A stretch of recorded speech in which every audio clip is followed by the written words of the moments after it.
Hello, everybody, and welcome to round 6 of the SRO World Series champion, the 84 F1 Championship. Today we are here at Hockenheim for this last and final race of this series. Hold on to your hats. It's a little bit wet at the moment. It looks like it's going to chill up, but let's hand out, first I want to give a handout to our sponsor, Liberty Footwear, who has graciously helped us through this entire series. These are custom-built footwear built in America, custom ordered. Send them your size, your style, whatever you need. You can get in touch with them, and they will build you a custom pair of shoes. If you enjoy stylish, comfortable performance, or safety hiking, everyday wear, custom-fit boots, handcrafted in Michigan, USA. Make sure you tell them that Randy Merrick is saying, hey, he is our local sponsor for them, and he is also in today's race. So, with that said, make sure you stop by and give them a holler. Let them know that you saw it here, and we will be good to go. Okay, with that said, let's get on to what's happening here today. We are at the German Grand Prix in Hockenheim, round 6. We've got some interesting situations to develop. Let's take a quick look at today's standings. I will show you here with my friend Woody here, who was on standby with me. You can see Lars Hagemann is in the lead with 159 points. Kostas Kantathorus right behind him with 153, and then Philip Pichler at 148. You can see Vandergeest, Bjorn, Jones, Summers, Merrick, Philip Brown, and Freddie Hell reach out for the top 10. So with that said, I'll let Woody tell you about some of these predictions that we have here. Go ahead, Woody. Yeah, good evening, everybody. Yes, this is a championship decider. There are some combinations. I've tried to simplify it as best I can. But all we need to know is there are 3 people that have got a chance of taking this championship. One with an outside chance. I haven't put them on the list because drastic things would have to happen for John Vandergeest to take the championship today. So our 3 drivers that could take the championship are Lars Hagman, leader in the championship, Kostas Kantathorus, and Philip Pichler. So the combinations are Lars Hagman just needs to finish ahead of them all to take the championship. But you can see the combinations at 3rd. Then Kantathorus needs to finish 2nd or lower, Pichler 3rd or lower. If he's 4th, then it gets a little bit harder. Kantathorus 3rd or lower. Kantathorus can win the championship, although it's a lot harder for him to win the championship. He's not far behind. If he wins and takes the win this evening, Lars Hagman needs to finish 3rd or lower. If he's 2nd today, Lars Hagman needs to finish 4th or lower, and he will win on countback. Now, countback is the number of 1st places, 2nd places, and 3rd places. And if he's 3rd today, then Lars Hagman will need to finish 6th or lower, Pichler 2nd or lower. Now, Philip Pichler 3rd in the championship at the moment. If he wins today, he's been quite consistent. Hasn't had any wins, but still 3rd in the championship. So he can win the championship today.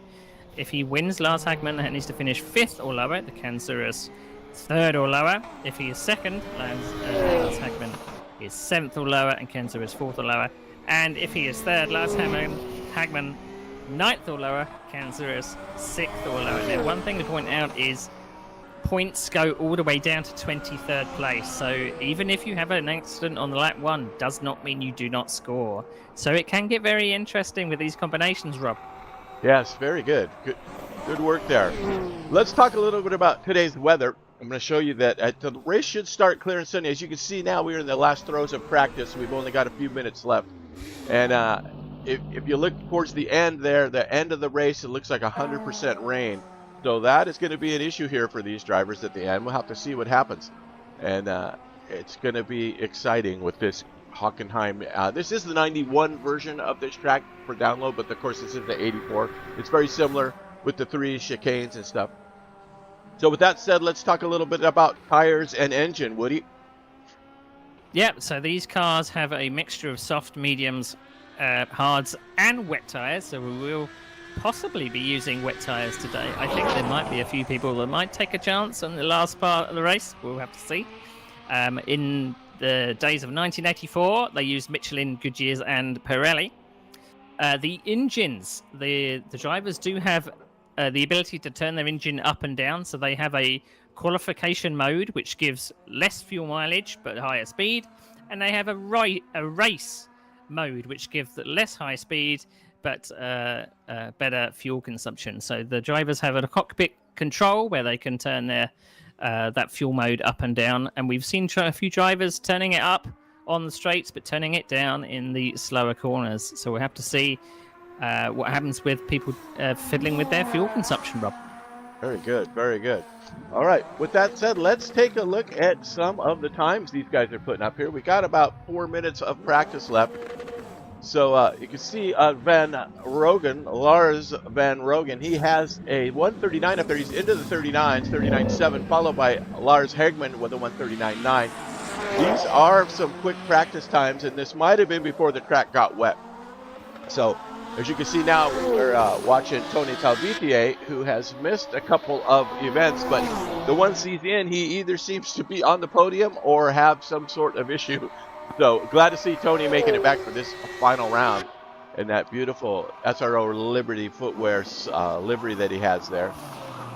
Really good stuff here as we get into the last throws of practice. So these guys are getting a little bit of a chance to test out this car's in the wet. So we will see what happens. So the track is actually 40% wet at the moment. I don't know if anyone's actually trying out the slick tyres to see if they can still keep it on the circuit, but it looks very, very slippy out there. And I mean, Hockenheim is just a number of straights with a couple of chicanes thrown in. I'm sure you'll take us to an onboard, Rob. Yeah, we are actually on board right now with Talvitier. Kind of get a look at as he goes through one of these chicanes now. Want to keep in mind that the original race here was run by Alan Prost, and their qualification times were like in the 147s, low 147, almost 146. So as Woody was pointing out to me earlier, this mod is about 8 to 10 miles an hour faster, I think, with the cars. And even in this wet, they're able to put in some pretty quick lap times. So interesting stuff there. You know, the original race was won by Alan Prost, and Niki Lauda came in second with Derek Warwick coming in third. And Lauda, who did not quali very well at all, he qualied seventh, I believe, and was able to finish second in that race. So we will see also that out of all the 20-something that went in, only 9 finished this race. So it kind of goes on par with how this whole series has gone, with the fact that these cars just did not hold up that well for the complete stint. So interesting stuff there. Race length, the 44 laps today, I think it's 180 something miles, 185 miles or 299 kilometers of racing. So be looking forward to that as we wind down here. Yeah, we're not expecting any pit stops, and I think I was chatting to someone after the last round at Monza. There was indeed someone that tried a no tyre stop stint, and it is possible. You can fuel up the car because there are no fuel stops in these cars in these days. The pit lane speed limit is quite high as well, so drivers could try a bit with strategy, wait to the last minute to see if it is wet enough to come in for wet tyres, but we'll have to see what decisions they make. Yeah, this could be a really, really fun last race. Oh, as you see Tony there, just getting a little slippery there as he enters that last stadium part of the track, that 11, 12, 13 turn section. Really good stuff there. So I don't know how many lap records have been made here for Sim Racing Online, but we will have that information for you too towards the end of the series when we announce the finals. Okay, with that said, as you can see how the screen changes there, that means that we are shifting into the qualification session. So I'm going to turn things over here to the quali box and see what happens. Now, unfortunately, as you can see with 15-minute session, that the track appears to still be wet. So this is something That's gonna make things very interesting. I didn't think that they were gonna start in the wet, but so the last person on the track, hopefully the track gets as dry as possible. So yes, we'll see. we will be witnessing the dry line in effect here for R Factor 2, which is a great piece of technology that they introduced back when R Factor 1 switched over to R Factor 2 and they came up with all this cool stuff. So we will see. Now, as some of these guys are already out, you can see the spray. There is Lars out now. I think in front of him there is Matej Descobelaire. He's out in front of this group on their observation lap here. They're pacing themselves around, get a good idea of what's going on. You kind of see the sun is out. There is no clouds, but there is definitely puddles and wet spots, as you can see by this shot here. So this could be very interesting. Remember, in Sim Racing Online, if you crash your car in quali, you have to be able to limp it back to the pits to replace it with a new car. If you're unable to make it to the pits, you are out of the session. So, interesting enough. There are a couple of people that have taken the chance to go out on slicks. And they're hoping that they can probably stay on slicks and hoping it dries up. But I think a few people have played it safe by going on wets and getting a banker lap in. But yeah, a few people going out on slicks, Rob. Interesting. Very brave individuals indeed. So, wow, it's a beautiful mod. This is a really awesome sim interest in this track. Very well done. It's really, really cool. And don't forget, we are coming to you live in 1080p, broadcast around the world. So I hope you're tuned in and can enjoy this with the rest of us here today on this final round 6 of this F1 84 championship. So the out laps are done, and we've got some laps started now.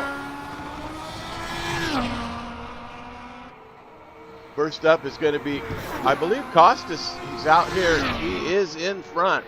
So it must be tough for the guys with the spray in quali. Yeah, you definitely want some clear air because it's just a wall of white as you come up behind someone. But right. And you can see I think Costas was actually on an outlap, so you have to okay, get out there of the we go. way. There we go. Thanks for pointing that out. You are correct. And that is getting some clear air, and I mean, because this Hockenheim has got so many long straights, do you need some draft to maybe get a quick time?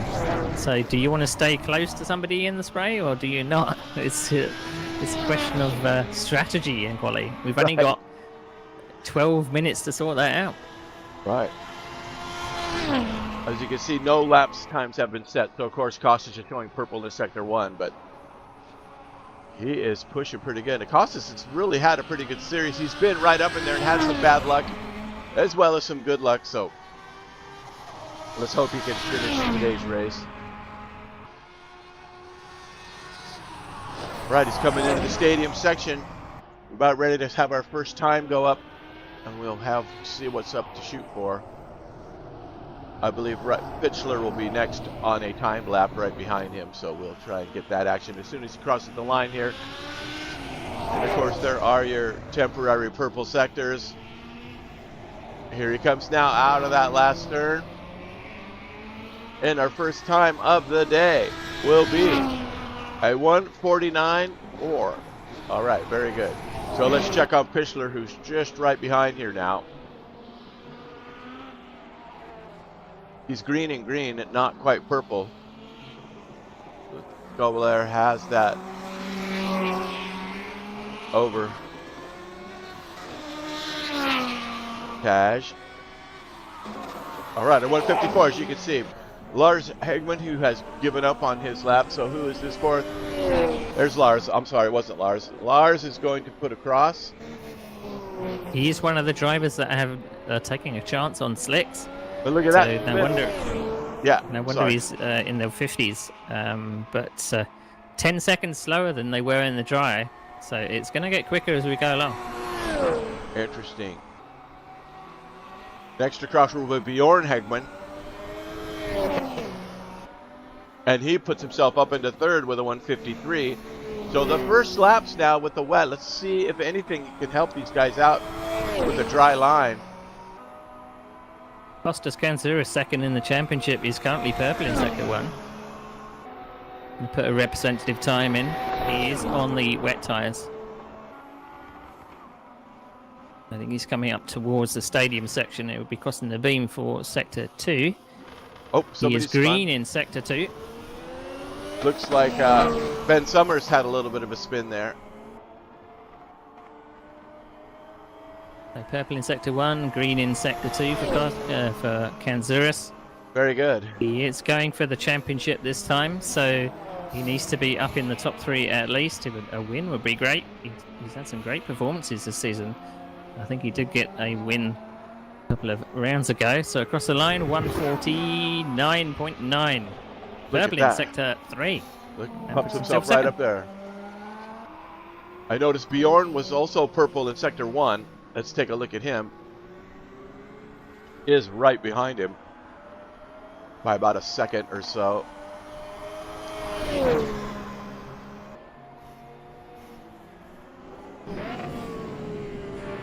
Looks like there is a little bit of a dry line, but then still a lot of puddles as he comes through the stadium sector.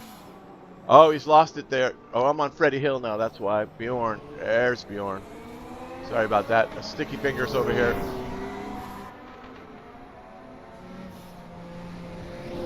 Currently in 6th coming out of that final turn. He's purple and yellow though, so I don't know if he's going to improve.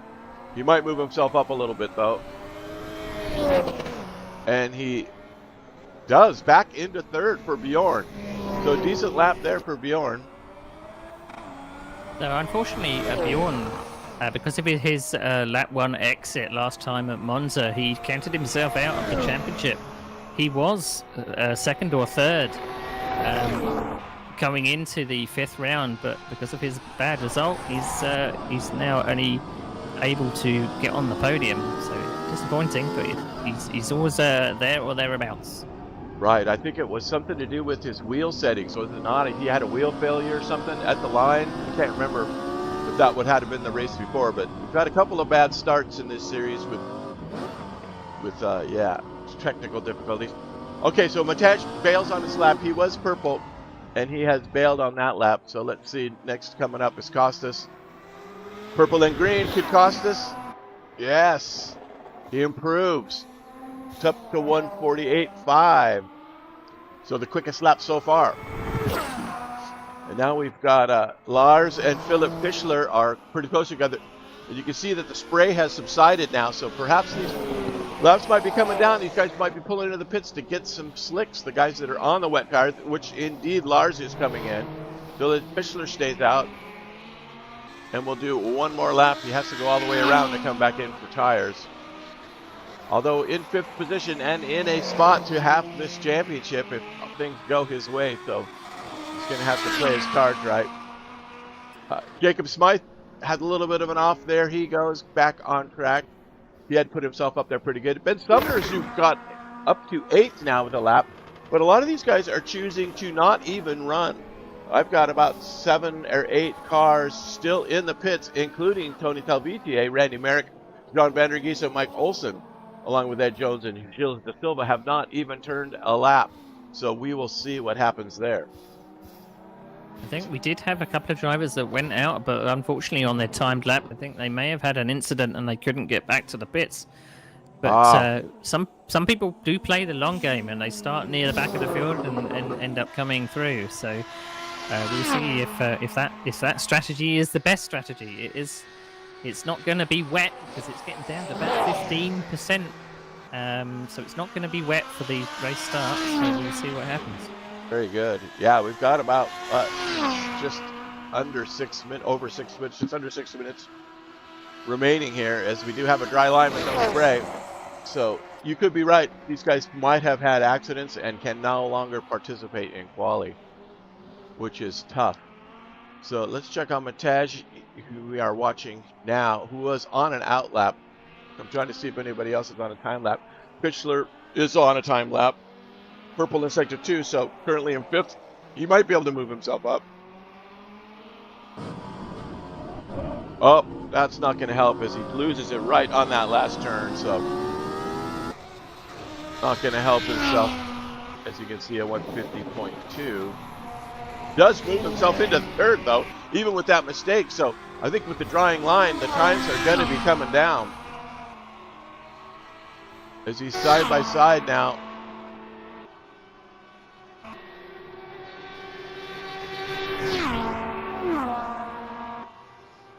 Righty then. Bjorn Hagman coming in for dries, I would believe. So Contosaurus is in, Mataj is out, and he is on a time lap. Cavalier currently in P2, about halfway around. Do that second chicane is what we will call it. Yeah, the top three are still playing it quite safe, and it looks like playing it safe is the way to go. Slicks, the crossover point for Slicks is not quite there, but we've got to be last on track. We've got 4 minutes to go, so is someone going to put a storming lap at the end of quali? The track is still about 15%. It probably needs to be around 10% to 5% to really be to the crossover point for Slick. So we will see. It has gone from 40% to 15 in the last 10 minutes. So we will see what happens. Right up. Just a quick look here at this track. There is the track. You can see that Ost curve. Kind of odd the way they've numbered these tracks, but there are the 3 chicanes on that backstretch. Otherwise, besides the stadium start-finish, it's just flat out. So I just wanted to give you guys a reminder of that. As we can see now that the Scobler is purple, and purple in the last 2 sectors there is he has put a 147.2 up. So ripping and tearing through this circuit of Hockenheim is Matej Descobler. He's some 1.2 seconds ahead of Catasaurus. Yeah, Dex Scobbler has had some good starts to races, but unfortunately he's only been able to get as high as 6th place in this championship. But he is a fast driver, but he's had a couple of incidents which have stunted his championship run. So could he be a spoiler today? Indeed. Ready out the pits. We are on board with Pitchler now. Just the way they navigate these. You can see the track has dried relatively almost completely now. Pitchler currently in third. He's green in sector 1.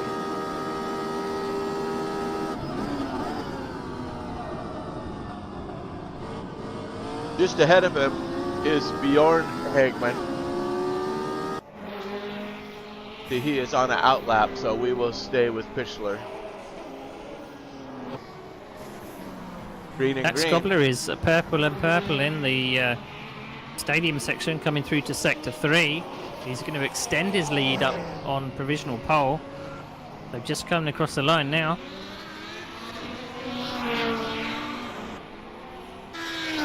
Here he is with the 146. Woo! He's getting it down. And then here comes Pitchler right behind him. We'll have a personal best anyway. And he's not going to move himself up. But he gets a little bit closer. Look at that sub. Descobler 2 seconds out in front of Cantosaurus, his closest competitor for quali at least. Only a few left out there as we are down to under 2 minutes. Just a minute 15 left. So this could be it. It does look like there is a significant dry line around this circuit now, so people have got to stay within that to have the braking capacity. But some of these chicanes are really hard stopping points, and then trying to get as good as exit as possible onto these long straights. In the real world, they would take nearly completely all the downforce off these and then really skinny rear wings and just hope that they can hang on through the chicanes. But these cars are blisteringly fast. Wonder whether we're going to see any engine problems in the race. We have seen a couple of blow-ups, but it still is Matej Daxkobler on provisional pole.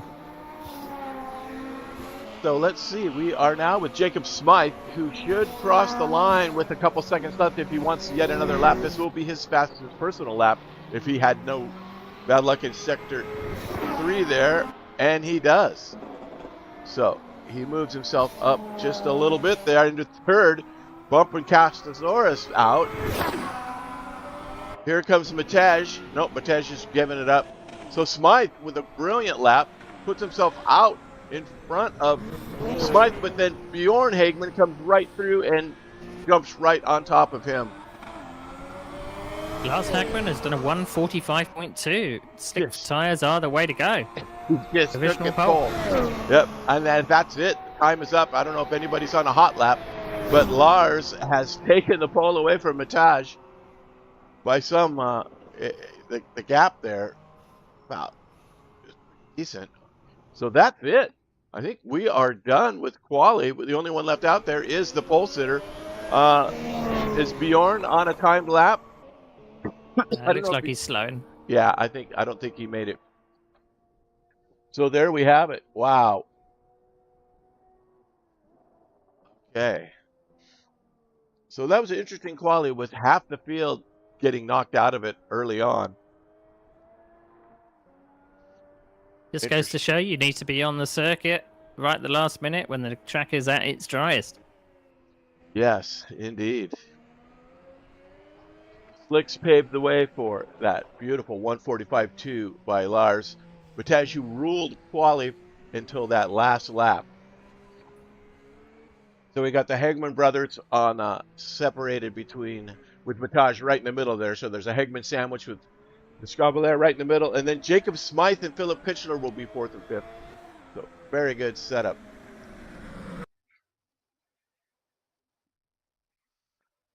Let's have a look here at this starting order. We're going to go into the 5-minute warm-up, so we got a couple minutes here to reflect on some of this. But let's just have a look now at the starting order so we see how that quali finished. You can see Lars Hagman will be first, Mataj Descalar in second, Bjorn Hagman, the brothers, in third, and then followed by them, Philip Pitchler, Kostas Katasaurus, Freddie Hell, and Ben Summoners are 5 through 8. You can see in ninth was Lorenz Van Rogen, who had that really quick practice time. And then Tony Talvitia, who must have had some issues, in 10th. Randy Merrick in 11th. John Vandergeest in 12th. Then we got Ed Jones and Gila De Silva finishing up the grid there. So there is your starting order for round 6. So it didn't dry out completely, and it looks like we probably will be rolling over the weather into the race. So the track is going to be slightly damp, but I think everyone should be starting on slicks. Yeah, as you can see by the weather report here that we do have that clear and sunny start.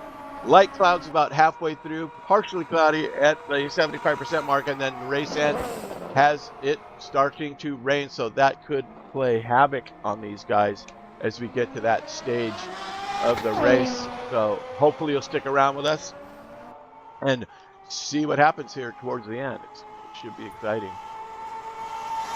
So Lars Hagman is putting himself in great shape to lead from the front. There is probably not going to be any spray from the tyres, so visibility should be okay.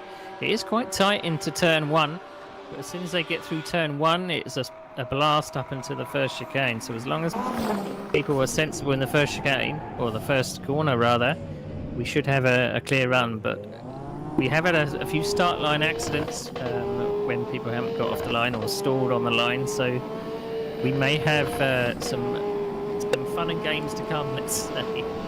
Yeah, let's just hope for the best.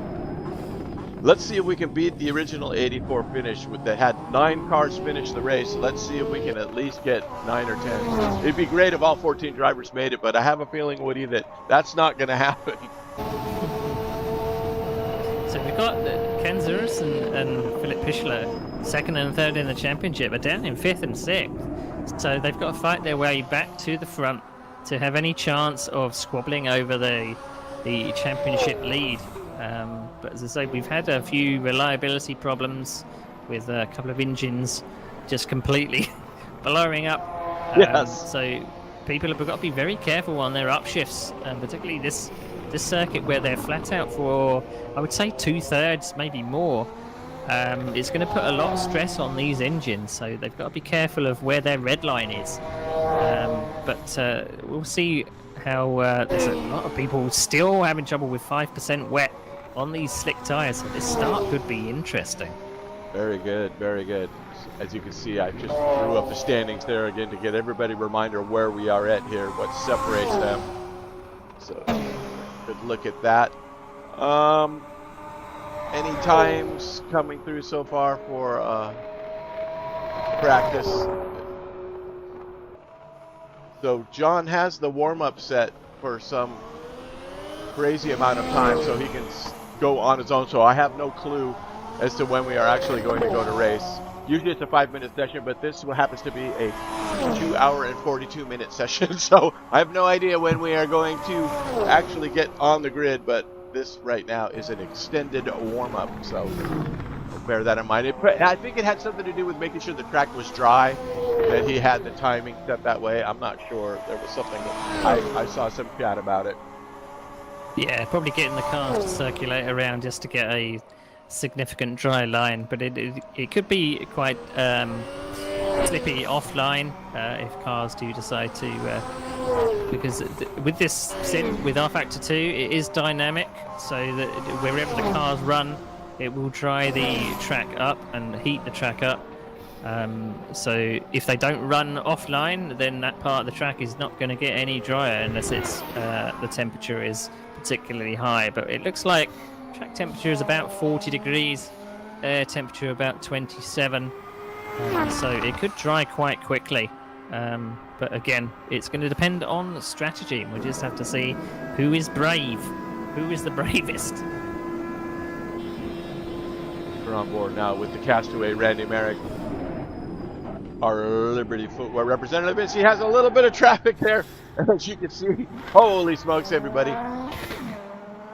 It's a sign of what's to come in those chicanes. Could be quite treacherous indeed. Sorry, Rob. We do have a couple of newcomers, particularly in this last round. I did see them in the entry list. I'm actually losing them. Was it Mike Olsen?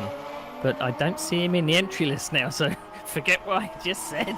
All right, yeah. We've got 14 on the grid, and Lorenz van Roggen, he's been in a couple of the events already, hasn't he? Yeah, he had an unfortunate engine lunch moment, I would say, in the third round in Imola. He was actually well up the order, but it's, each round that he's been in, he's been quite competitive. So he was here for round 2 and 3. So we'll just have to see how dry is the track going to get before we go to green, and we're going to green. Oh, here we go. All righty then. So we are now ready for the start. Let's get our battle box up.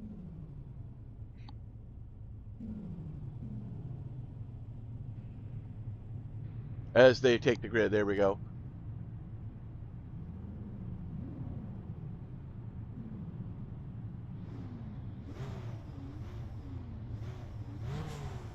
Your track map there. We step back a little bit. You can see everybody on the grid here. This is a standing start. Here are the horns. We are green. And it looks like they're all off so far. There's a good shot of everybody. As Lars leads us into turn 1. Oh, we've got a little bit of clouds. We've got somebody off right there. Who is that? Is that Freddie Hell? Stuck off. I believe that's him. No, it was Jacob Smythe. Yes. Unfortunate start for Smythe. As we're having to move, so we're made already in the chicane. This is going to be deadly right here. A little bit of contact. Hopefully these first couple guys can get it through. There is Pitchler currently in 5th. He's got a shot. He's got to move himself up as these guys get through. Let's have a look back here towards Ed Jones and the rest of the crew coming through. There's Ben Sumner, Gil de Silva, right there, bringing up the rear. Randy Merrick. These guys got through, and of course, Jacob Smythe will be catching up. Cautious Captain Flores finds himself in 4th after that start. Great start by Bjorn Hegman. These guys are already looking for ways to get through on lap 1. So, Lars Hegman, Matej Skrabeler, and Bjorn Hegman, your top three, followed by Kostas Katasoris, Philip Fischler, and Tony Talbitier, who, remember, he started 10th, so he's already up 4 spots, is Tony. Don't count the flying fin out. He could be a spoiler in this event. So the top 7 are on soft tyres. A couple of drivers, including John van der Geest and De Silva, are on medium. So there's a couple of different strategies out there. As one lap is completed now, and the order has not changed. There is your leader, Lars Hegman. Matej Skrabeler and Bjorn Hegman right there with Kostas Katasoris right on his heels. See if that draft comes into effect, Woody, here. It looks like he's be able to come up on him, but holy smokes, you got to slow this thing down for the gain. Yeah, Tony was able to drive past on the first straight. He had a massive overspeed. It's now up to 5th place. It's slightly 10th. That's amazing. Yeah, there is Tony there. The flying fin, they don't call him the flying fin for nothing. You can see there is the gap he has. Let's see. Whoa, and he is holding nothing back, and he's got Fischler on his tail back there.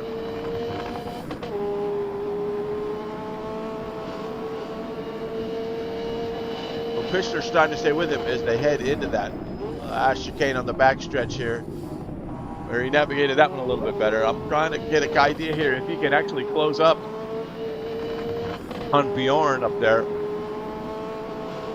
If that draft has anything to do with it, as they're into the stadium section now. Oh, he's tightened it up quite a bit there. So good in the turns. You see, he just closed half of that gap right there in that section.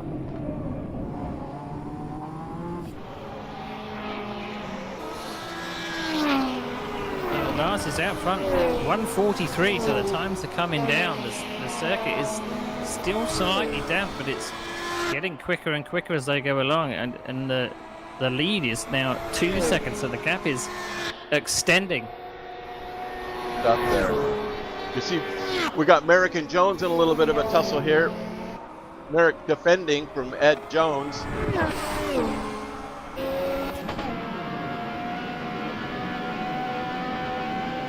So another thing about this circuit, with the long straights, a lot of these drivers could possibly hang in someone else's draft to save a little bit of fuel. So being right behind someone could play into a fuel strategy, Rob.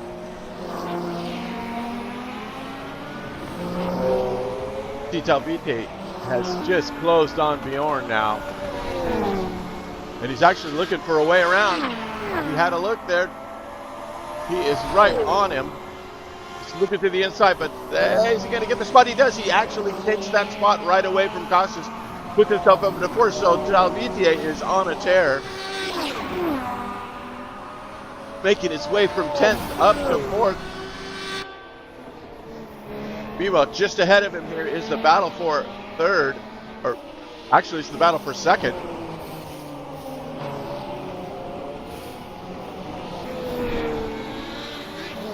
You can see Lorenz van Rogen and John van der Geest are having a little bit of a fight here. Van der Geest in the Ferrari there, defending beautifully over Lorenz for 7th position. They're coming through the stadium part now. Lorenz had a little bit of a mishap there, looking for a way around.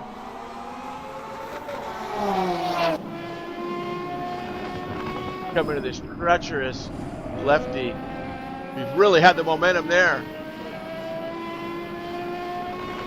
It looks like we've had our first retirement. Unfortunately, Freddie Hell has retired. I don't know if that was an accident. I was going to check the replay to see if I could find out what happened, but we had our first retirement, Rob. Yeah, I see that. That's unfortunate for Freddie. He was having a little bit of slip and slide going on there during practice and quali, so I can see it being treacherous. We've got a couple of great battles right now. Van der Geest just got passed by Van Rogen, or Rongen. So Vandergeest now finds himself in 8th. Randy Merrick behind him. Tough luck on Freddie there. He's one of the MRG guys. Jacob Smythe, another MRG guy, still in it. And of course, Randy Merrick, MRG, who has now got himself around Vandergeest as well. So Vandergeest going the wrong way, but perhaps those medium tires are slowing him down. Just ahead here, we got Pichler, who's in the points, fighting with Bjorn Hagman. Pichler looking for a spot. It's looked like Bjorn Hagman is struggling a little. He's dropped back from Tony, and Tony is away, and Pichler is all over his rear. 40 laps to go already. What tires are these guys on? So everyone decided to go slicks. As I said, there's no point going for wets at this point. But it is a mixture of softs and of mediums. I guess a few people have decided to try and go until they don't need to go anymore. They need to go all the way, is what I'm saying. Because it's the last portion of the race that's going to become wet. So whether they need to change tyres or not, there is someone coming into the pits. That is a good point. That is Vandergeest. Vandergeest in. I wonder if he suffered some suspension damage or something. Why would he pit now without damage? I don't understand, but he is definitely in the pits. Let's see if we can. He's definitely stationary. It's quite a long stop. It does look like it's more than just a tyre stop, because I think a tyre stop is around 8 to 10 seconds. So he's in the pits for a bit longer than that. So he was in the top 10. So this is going to drop him down to the back, unfortunately. Right. We've got a challenge for second place here. It's Cantasaurus and caught up Bataj. Look at that draft. He's pulling in on him now. Looking for a way to the inside, but decides against it. Probably the better judgment there at that particular point on the track. As we head into the stadium section. There is a flying Finn lurking in the background there. He's only 1.7 seconds away. It won't be long until he's on the back of these two, so it's going to become a three-way fight for second place. Yeah, there is Tony now. You can see as he catches up, there is the gap. As they hit this tricky turn one, you get it just right, you can really launch out of there. Even the modern Hockenheim, that is definitely a point of interest for every racer. Meanwhile, look at this race for second place. Costas going for it on the inside. He looks like he's got the tire in front, and he has taken the spot temporarily anyway as they are hard on the brakes. There's contact, and the wing is off for Bataj. As Costas gets through, but the Scrabbalar just the... Who was that? Was that Bataj? Who lost the wing? Yep, Bataj lost his wing, unfortunately. It's going to have less downforce and it's going to have more speed, but unfortunately he needs that to turn. Where is he? Because I'm showing, I saw the wing come off, but apparently He's down in 6th place. it's the front wing. Okay, it was the front wing. That's why I'm still showing him here. Bad luck for Bataj. No smokes. Down into 6th now. He's got a little bit of a gap. 7th is way back. That would be Laurent Van Rogen. I was just looking at the replay. It looked like Bataj tried to turn in, but there was car already fully up his inside, and that just stripped the front wing. He should have maybe played it a little bit safe and decided to maybe give up that chicane and then try and overtake it the next on the next straight. Yeah, so I agree maybe with a bit of a rush there. I totally agree. It looked like that Costas had taken the spot already and was on the inside in the proper position, and yeah, Bataj just turned right in on him. But the Flying Finn is now up to 3rd place. Holy smokes. Delavitia, after that incident, yeah, that was one car left. So the gap is still about, what, 4 seconds?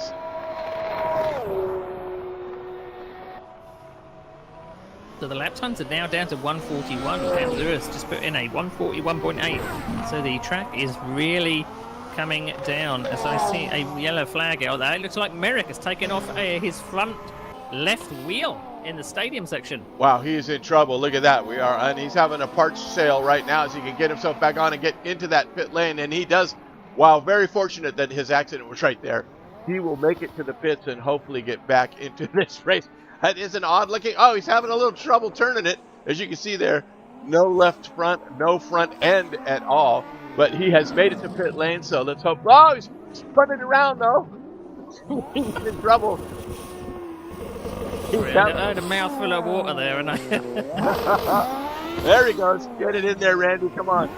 Really good work there with 3 wheels. There you go. Good job, Randy Merrick, Team MRG. Get the Castaway back in action. All right, he is being repaired. Meanwhile, out in front still, we have Lars Hagman, Costas Katasaurus, and Tony Talvite. The Flying Finn finds himself in 3rd now. Wow, what a chain of events. Philip Pitchler. So, second retirement. Sorry, Rob. John Van der Geest. I saw him stopped at one chicane. He is our 2nd retirement. Yeah, that was very interesting. I didn't see anything wrong with the car. Maybe he had technical issues or something. Maybe he'll jump in with us on the chat and give us an update on what exactly happened to him out there. Yeah, I think Merrick is possibly going to retire the car. He's reversing down the pit lane. That's going to lead to a disqualification, unfortunately. So he made it, as we saw, he had very, very tough time there. Yep, he is out. He is not DNF'd. He has been disqualified, so unfortunate for Randy. But we were actually focused on him when he made it into pit lane with his 3 wheels, and he had spun the car 180 degrees and was in his pit box backwards. He managed to get out of that, turn it back around, and it looked like he was properly in the pit lane. When I left him, he was facing the right direction, but we do not know. Meanwhile, let's update on Matej. Chauvelin. He's back out, currently in 7th. He just got around Jones. So hopefully there's plenty of time left, only on lap 9 of 44. So with the rain coming at the end, we just don't know what might happen, but that was unfortunate for Matej. Meanwhile, at the pointy end, there is a little bit of a challenge here. Costas has closed that gap on Lars.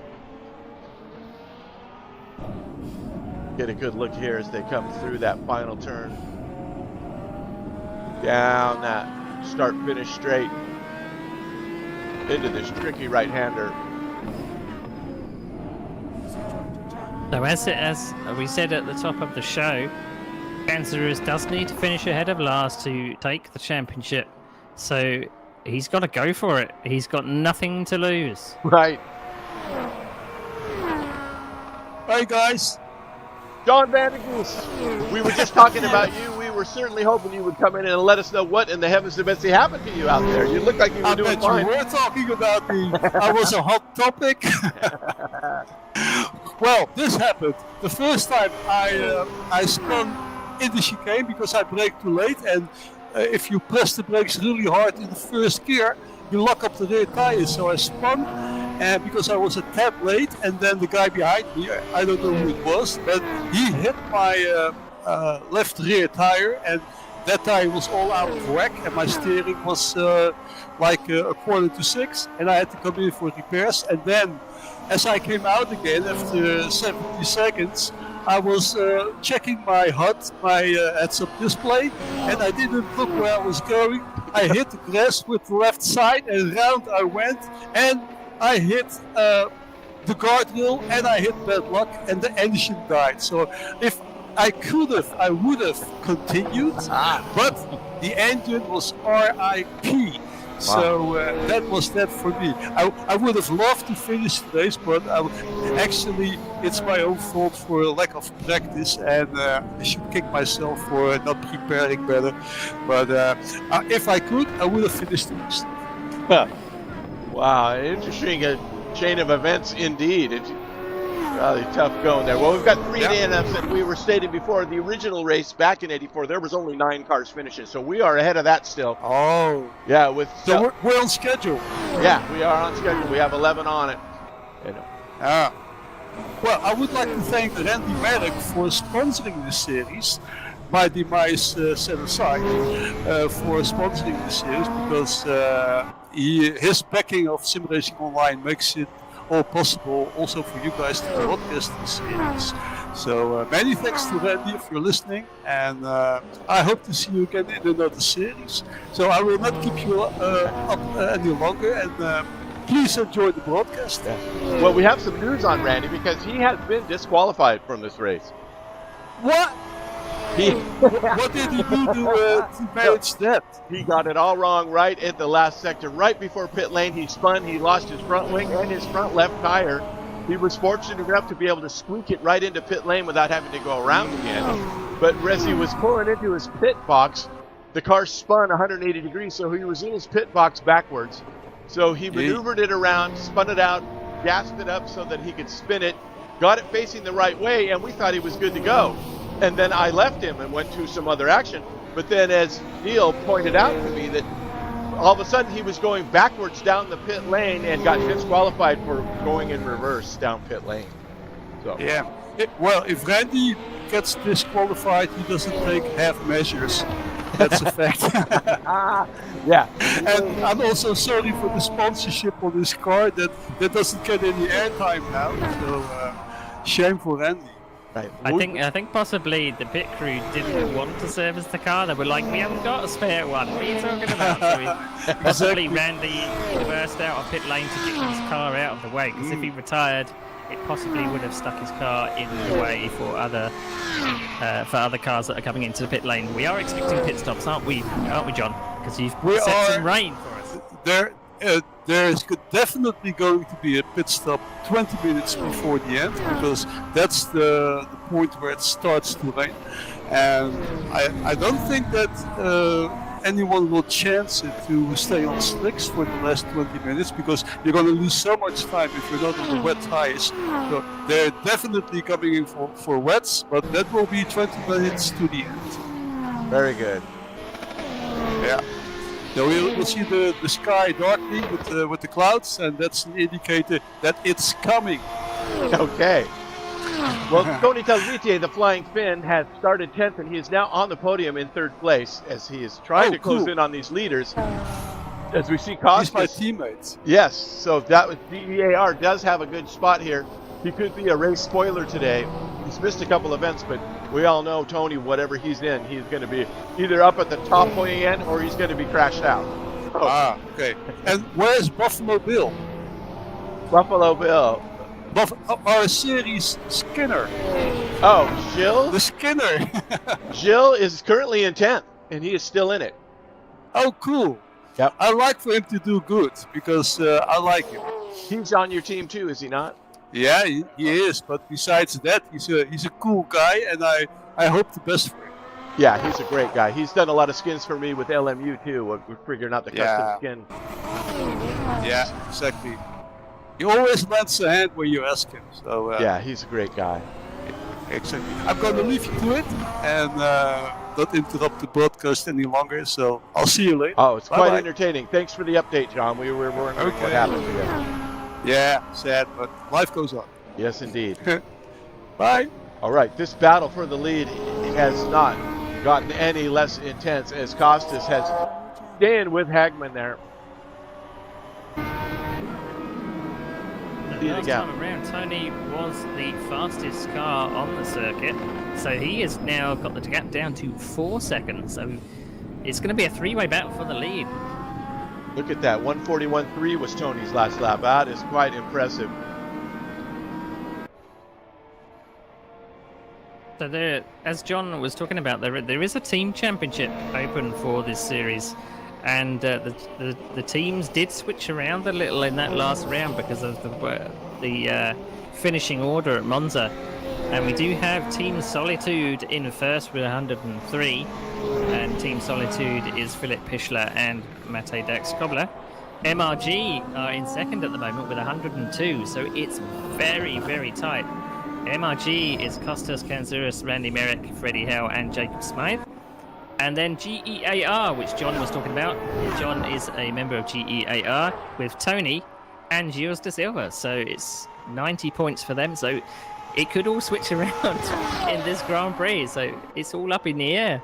That's good stuff. As we see Jacob Smythe up into 7th over Lorenz van Rogen.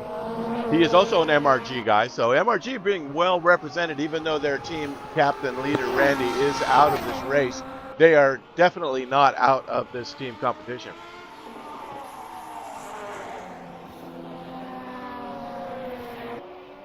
That it's under 4 seconds now. The gap for Tony 3.1 after that last lap.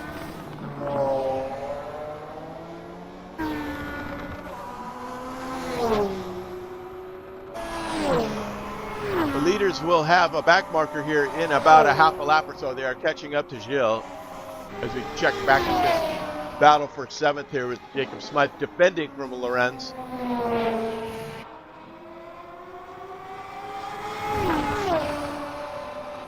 If I can get that back wing shot. It doesn't really show the car back there. Nope.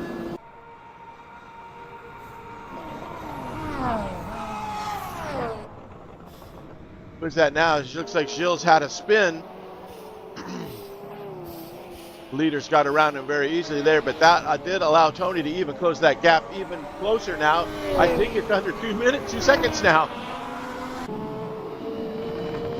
Yeah, Gilles, it looked like he was slowing in the stadium section, and as the leaders were coming through, they had to choose a side to go because he was directly in the middle of the track. So thankfully they got through unscathed. But the top three are still within the same straight, and the Flying Finn is closing in. Good stuff there by Tony Televitier.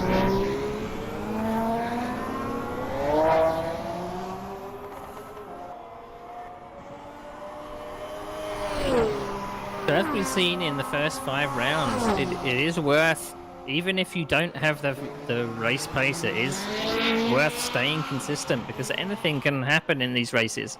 And we've seen Ben Summers, my teammate, has not always been on the race pace, but he's consistent and he's stuck around, and he was able to grab a top 10 finish in the last round just from attrition. And we are down to now 11 drivers on circuit at the moment, so 14 laps gone. Still got a way to go, and we've still got the rain to come. So I'm looking forward to those clouds coming over and spicing things up a little, because the dry line is definitely rubbered in now, and they are getting towards their qualifying time. They're down to 1:41.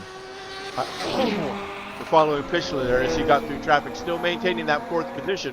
But I just don't think he has the pace to hang with Tony, Costas, and Lars there. All in the 141s, and Fischler is 142.6 is his best lap, and a 142.9 for his last lap. But steadily in 4th. And like you say, with rain definitely on the way, we just have to wait and see what happens here. I'm also looking at the tyre charts as well. It looks like the majority, first down to 9th, they're all on soft tyres, but 10th and 11th have decided to go mediums. And they are a little bit slower on their race pace, so I'm wondering whether that was the choice, because we have seen a few drivers being able to double stint, or rather being able to take 2 stints of soft tyres rather than 1 stint of mediums. But we'll see what the fastest strategy is. The rain is certainly going to put a spanner in the metaphorical works.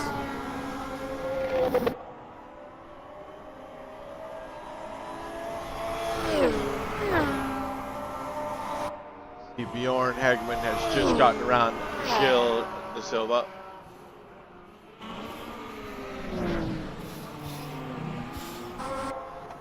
The battle for the lead. That's just keeping it tight. Costas is just staying right with him. Lap after lap, a very consistent gap. That gap for Tony has dropped back down to about 4 seconds now, so Tony had a little bit of trouble back there somewhere. As we've got another incident, Ben Summers has had a little bit of a spin. There he is.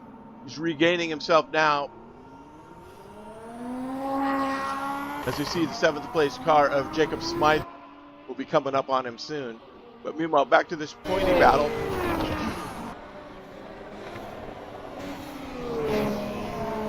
Tony has fallen back, so I've had a little bit of a moment there somewhere.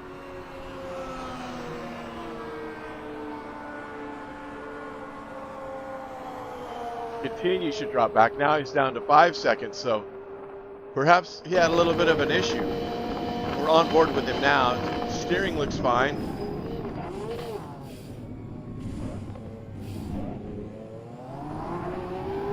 Whoa, look at that. He's lost the car. Oh, Tony.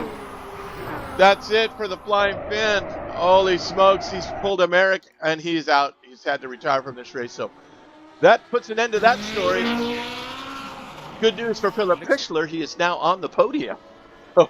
Yeah, it looked like he got on the loud pedal just a bit too much. I don't know whether it was a case of maybe getting on the curb, because these curbs can be absolutely lethal. But unfortunate for Tony, when he was supposed to go right, he went left, and that's where the barrier was. It looked almost like a tank slapper, probably induced, like you said, by that curb. I did a couple laps in preparation, and the curbs are deadly. You have to stay off those chicane curbs as much as you can. Yeah, back in the day with these classic tracks, the curbs weren't necessarily something you could ride over. They were things to avoid, and particularly with these cars that are that's first place pitting. First place is in the pit. Okay. That's going to put Costas out front. So interesting choice to pit now. We are only 17 laps in. So these guys were on the softs. Perhaps the Hockenheim tarmac is chewing them up. Yep, it is a tyre stop, and he is out already. There he goes. He's going to come out ahead of Philip still, if he can pull it off. Just ahead. So there is Pichler now with Lars. Of course, Pichler needs to finish ahead of both of these guys, and they need to go way back for him to have a shot. So possibly Hagman is thinking about early pitting for the dries and then pitting very, very late for the wets. But we'll see if Kanzurus can keep up the pace all the way until the end of the race. He's got to take those soft tyres all the way until 20 minutes to go. So we'll see. And it looks like Lars is still on the softs again, yes? Yep, yeah, he's taking softs again, two stints of softs. Pichler on worn tires should not be able to keep pace with them. I'm sure he's going to start pulling away. Although Pichler's got the added advantage now that someone has come out in front of him. He's got a little bit of a draft assist, whereas he was alone before. So whether he can keep up with Lars, I'm not too sure. He seems to be lacking a little bit of race pace. His last lap time was about 1:42, which is about a second slower than the best lap time in the race. So it's going to be tough to hang on. He might solidify his third in the championship by staying where he is. And like you said, his best lap is a 1:42.3. And the best Kanzurus in the lead. Best lap time in the race of 1:40.7. So now he's pushing. Now I think that's Ed Jones that he just got around, yeah? Jones currently in 8th.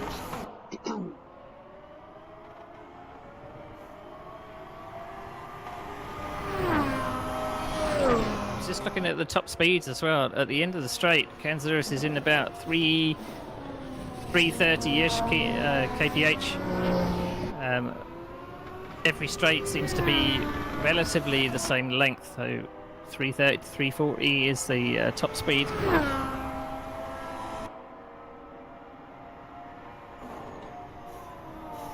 But we have a battle for 4th and 5th. Here it is now. Vitej gets that spot from Bjorn.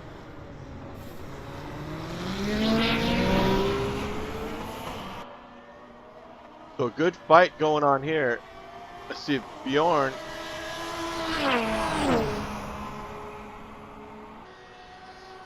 Brother, of course, currently in 2nd. This is Matej is fighting back from that pit stop, so he's somehow back up in 4th place. Yeah, he had repairs, put the front wing back on, and finds himself back up there. So that just shows his pace. His fastest lap is 1:41.3. The new fastest lap by Costas, as you just mentioned, 140.7. So good job, Bataj, keeping it real up there.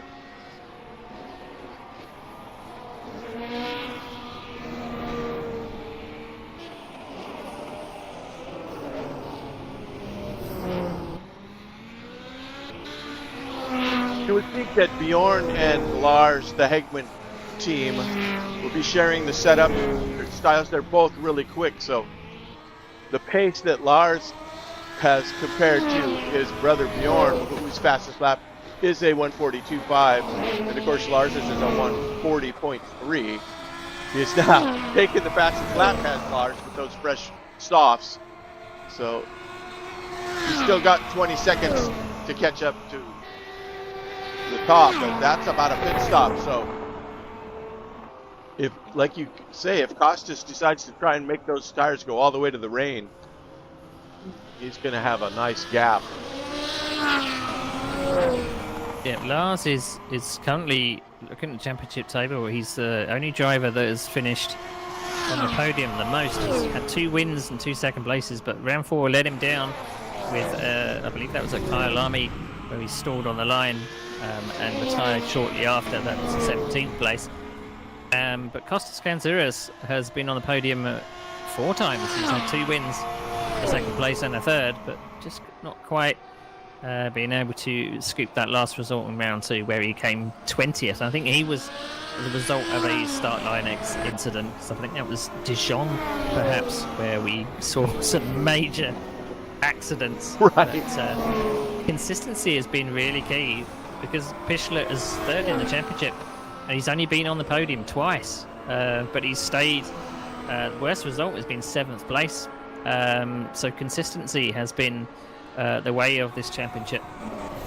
Yeah, and the fact that he has an outside chance is just proof to the point there, where you just stay in it, just concentrate, hit your apexes, finishes the race, stay out of trouble. So this battle for 4th with Bataj and Bjorn, about the closest battle we have on track at the moment.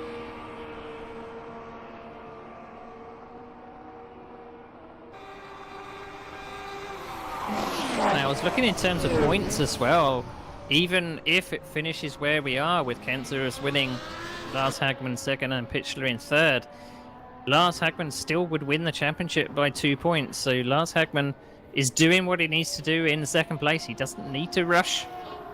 He's in the place he needs to be, but Kantzuras needs to do something extra special, or Lars Hagman needs to come foul of the rain, perhaps. So let's see what happens at the latter stages of this race to spice things up for the championship.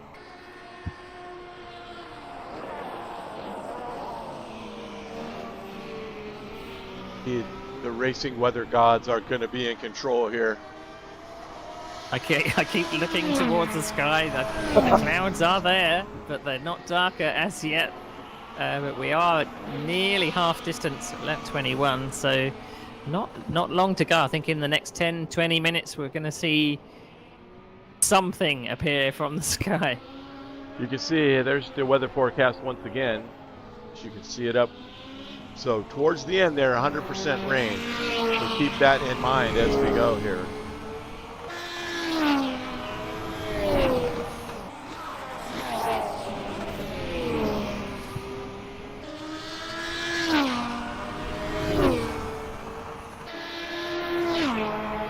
So these two, Bataj and Bjorn, are paced pretty evenly.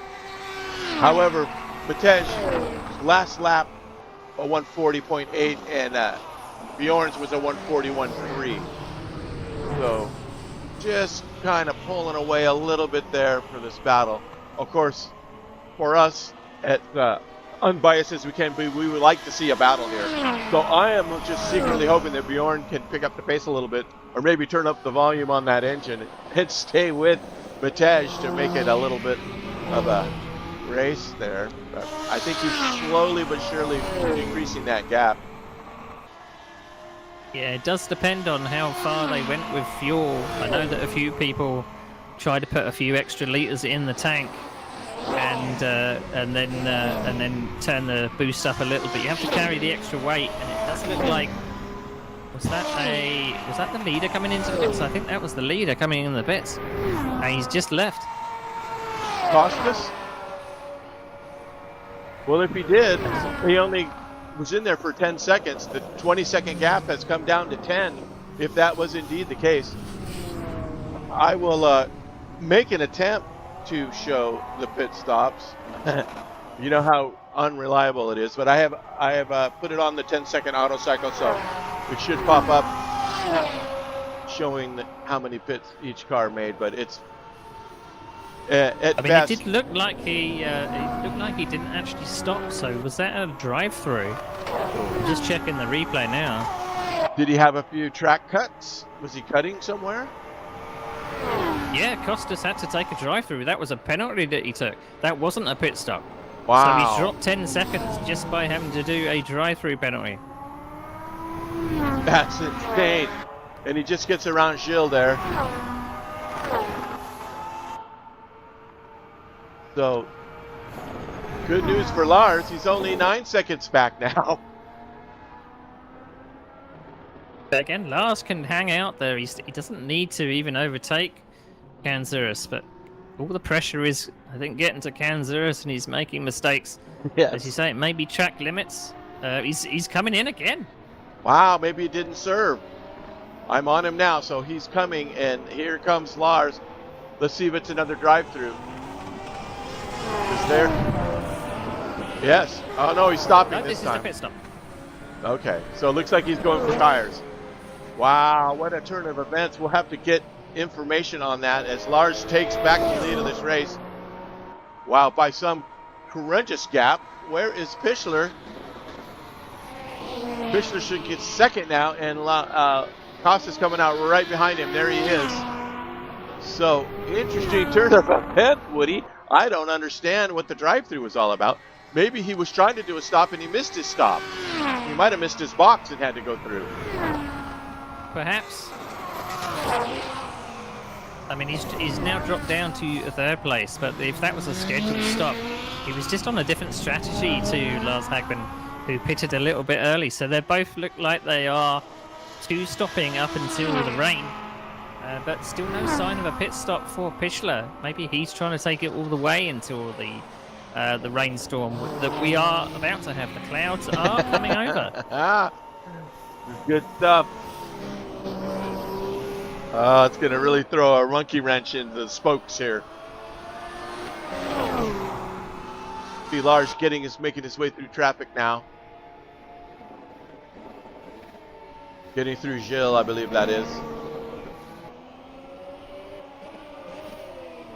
In that 9th place. So Costas now is closing in on Pichler. The gap is about 1.5 seconds, just under now, 1.3. So Costas, I'm going to assume on fresh softs, is going to have the advantage on Pichler's got 25 laps on his softs. Oh, he's gone! No. Good heavens, that is it for Costas. Very costly right there. I wonder if he was just taken by Pichler's arrow. Did he lose the downforce on the front? Because it looked like he just went sideways straight into the barrier, right up into under the wing noise, perhaps, of Pichler. Or he just got it all wrong. Yeah, maybe pushing a bit too early on those, maybe only a lap old tyres.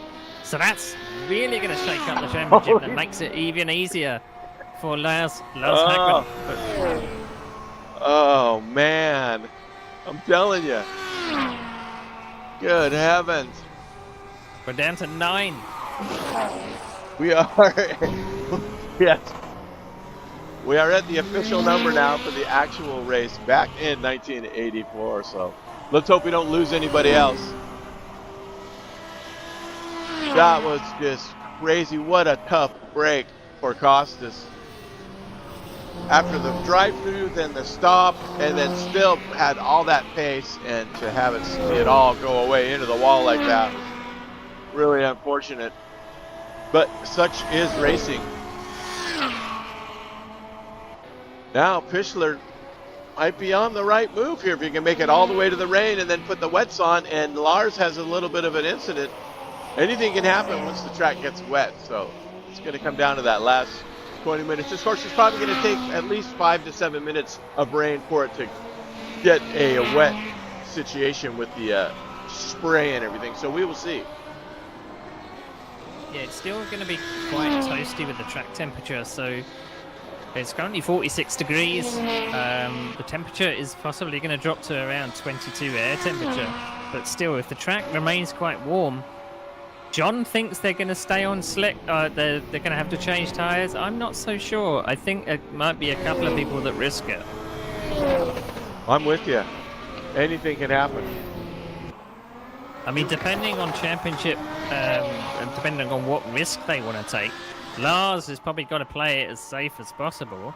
Right. But now with his nearest rival out of the championship picture, he's got a slightly easier choice, perhaps.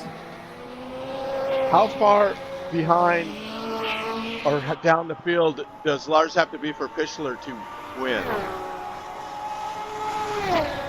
So if Pichler comes in first, he will get 40 points, which puts him on 188. Lars will have to finish down in 5th place. So if Pichler wins, then Lars has to get 5th. No, he has to get 4th. So yeah.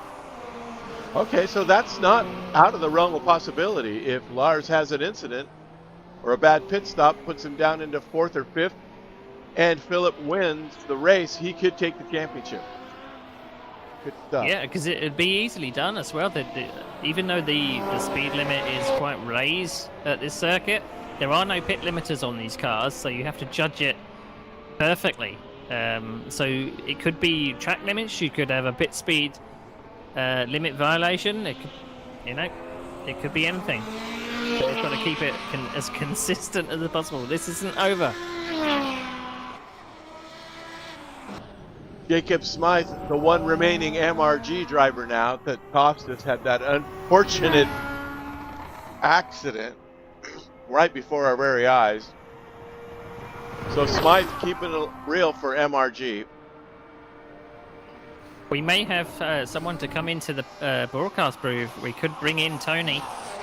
He is willing to talk us through what actually happened. Yeah, get him in here. If you could drag him into the broadcast booth, Rob, and we'll have a little bit of a chat, see what the Flying Finn has to say, because it was a huge accident. He went left instead of right. I think from the looks of the replay I saw, it was just he touched the curb on the right-hand side, and the car lifted off the ground and just speared him into the barrier on the left. And these cars are pretty fragile. It didn't take long for the rear, or rather the front quarter, to come off the car, same as we saw with Randy Merrick. So let's see if Tony can come into the broadcast booth and give us a rundown. I tried to go get him, but it wouldn't let me drag him.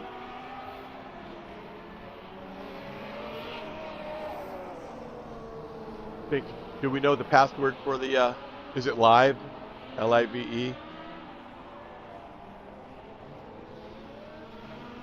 Focus on Pichler. Send him a message and see if he's able to pop in. Send him a message on the forum or something, and tell him to pop in, because we got over 20 laps, or just under 20 laps to go. So it'd be good to chat to another driver. But Lars still leads. Pichler is in second.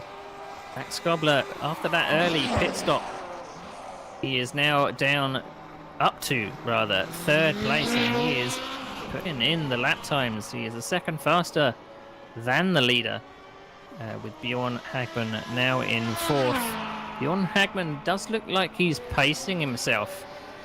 Hasn't quite got the outright pace to stick with the leaders, but staying there in 4th place. And Smythe, one of the MRG crew, is in 5th.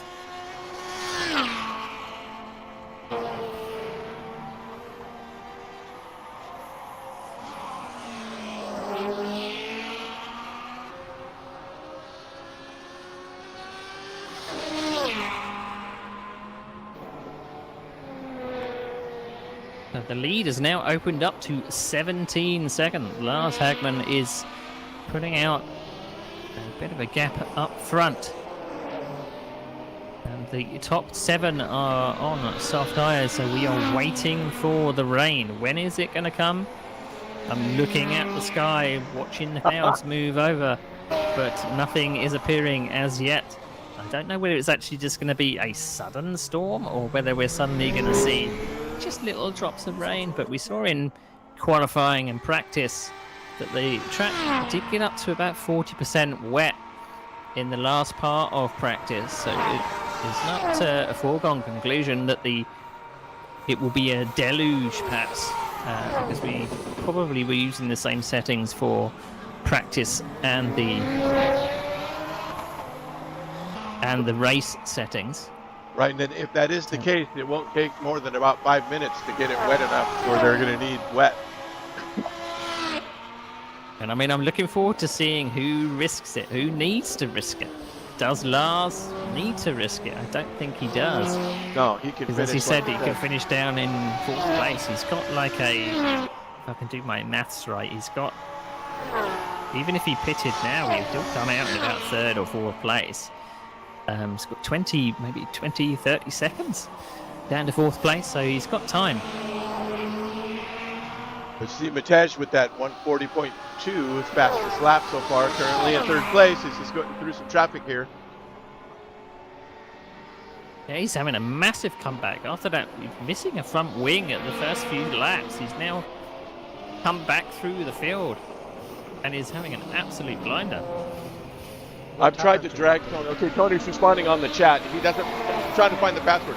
Get a hold of Vandergeest. I think Vandergeest knows the password. Hi, Tony. Oh, here. There he is, Dalvitier. Yeah. Oh, man, what happened? We were on you. Well, I was on my 5th line, so I just didn't know. Yeah, the problem is that when I have free time, I'm also unwinding from work, so yeah, shit happens. You look like you had the pace for the at least the top 3. You were closing on the top 2 at the first part of that race. Did you get on the curb? Is that what spun you around? No, I was just when you get a little bit drunk, you know, you just kind of lose it a little bit, and when you do it on the max, you know, it doesn't take much on these cars. So, it was the aiming fluid that got you off. So the rear end started bouncing, but I was determined to go forward, and that was it. Too much wheel spin. Yeah, it looked like you got on the gas a little bit early. How do you like these cars, Tony? Because you've obviously with work and everything, you haven't been able to join us for that many rounds. Is this your preferred? Are you an open wheel guy or a stock car guy or touring cars? Actually, I don't know. It's like every car is fine, but especially like every old car that goes really fast without aids is my preferred car. The flying fin speaks. So you'll probably like our next series that we're doing. What's that? We're going into 70 sports cars. Yeah, I tried it, but it wasn't so, how to be polite, it wasn't as quality mod as this one, maybe. So we got the as this is like the 3rd of the World Series that we're doing. The 4th championship is going to be a mixed class race where the upper class is going to be in a Porsche 917 and the lower class are going to be in the 70 sports cars, which are things like Mustangs and Cobras and what have you. So looking forward to the loudness of that series. Yeah, I think I took the faster car there, the Porsche or something. Yes, the 917K. Yeah, but it wasn't in the level of these ones. I think it was not so well made, I think. But who cares? Yeah, right. It's all fun and games. Yeah. Yeah, it's all fun and games, and just press the gas, have some beer. Are you going to be around for tomorrow's AMS2 2002 Yes, I have BMW? Yes, tomorrow is a free day also, and I'll be a little bit hangoverish and trying to win Roman again, which is a hard task, but sometimes I can do it. Yes, yes, indeed it is. No, it's great to have you in those because he just runs away if you're not in there to chase him around. Yeah, yeah, Yeah. yeah. The problem is that my work is a little stressful, so when I have free time and I do sim racing, I also drink beer. So, but not like in race to Yeah. play days. I was totally drunk back then. But Well, you know, now it it's is just it is sim racing, so you're free to drink and drive as much as you want. yeah. Well, I have good stories but I don't think it's appropriate to tell them in public. Very good, very good. All right. Yeah. Well, we'll look forward to see you tomorrow. And if anybody else is interested, that's our AMS2 series, is the 2002 Turbo BMW single class series. It's a really fun car to drive. You can really slam it around pretty good. Also, Yeah, coming up, I have another LMU series starting up, and I know you're not into the modern cars, but I know you've dabbled in that a little bit, so we're going to do the P2s and the GT3s. It's an interesting series. It's a prep series for the 2025 multi-class series that starts in January of 2026. Sorry. But this is a prep series, just 30-minute sprints on a Wednesday night. The first race will be GT3s at Fuji. Race 2 will be in 2 weeks, and it'll be the P2s at Fuji. So, and then we'll go to another track, and it'll be GT3s the first race and P2s the second race. So everybody gets a chance in that class car so they can decide what they want to race in the 2026 championship in 3 months when it starts. So something you might want to look forward to. Is it like a class per race? So you take GT3s one race and Protos next race and so on? Yes, and that's just to familiarize yourself so you can choose for the 2026 championships, which will be a multi-class race. You can say, hey, I like the P2 better. Nah, I'm going to race the GT3s. I just want everybody to kind of get familiar with the cars. So they're just 30-minute sprints on a Wednesday night, you know, just to have some fun and keep LMU on the calendar. Yeah, you know I'll be there. Cool. Yeah, okay. See you later, guys. Have fun. All right, Tony. Thank you, Thanks for the Tony. words. So there you have it. The real story. It was alcohol related. And these are not alcohol burning cars, so you can put that how you like. I mean, I tried to be kind. I wondered if it was the curb. It looked like he got a little bit squirrely, but as you said, these cars don't have any aids at all, no traction control. You've really got to be careful with your right foot, and if you get those rear wheels spinning, it's probably very difficult to get the thing back. But they've got up to about 1,000 horsepower, and these tires don't take much to get them hot either. So yeah, just Jacob Smyther's now put in a 140.2. Where was that lap time come from? I'm telling you, I'm watching him now. He has really done the job here for MRG, the sole remaining MRG driver, and he's currently in 5th place, so he's going to score some good points if he can just hang on. We are still waiting for the rain, but that is the fastest lap of the race, that 140.2. Nicely done. Oh, it's only 3 thousandths quicker than Jess Gobler's 140.233. So it's a 2.30 versus a 2.33. So, and then as I speak, Matej just beat him out with a 139.6. So we are into the 39s now with Matej.